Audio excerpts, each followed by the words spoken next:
Nag-viral muli online si Alvin Aragon matapos nitong maglabas ng kontrobersyal na pahayag patungkol kay Vice Ganda at sa relasyon nitong kay Ayon Perez.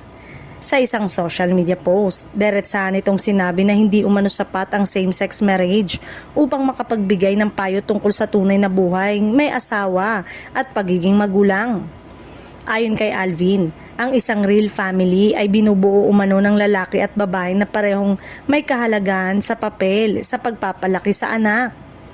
Binanggit din niya ang kanyang paniniwala tungkol sa tradisyonal na konsepto ng pamilya na aniyay nilikha ng Diyos.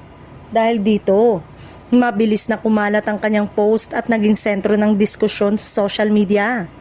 Marami ang nagulat sa matapang nitong mga salita lalo na't kilala si Vice Ganda bilang isa sa pinaka-maimpluwensya na personalidad sa industriya at sa LGBTQ community+.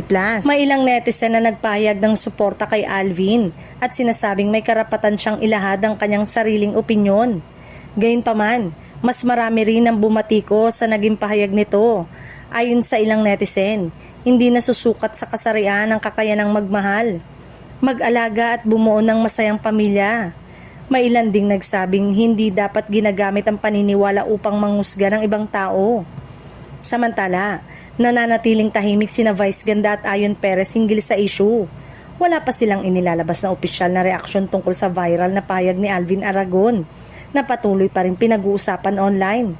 Sa kabila ng kontrobersya, patuloy na hati ang opinyon ng publiko tungkol sa usapin, habang may ilan na sumasang-ayon sa tradisyonal na pananaw ni Alvin. Marami rin ang naniniwalang ang tunay na sukatan ng pamilya ay ang pagmamahal, respeto at pagtanggap sa isa't isa.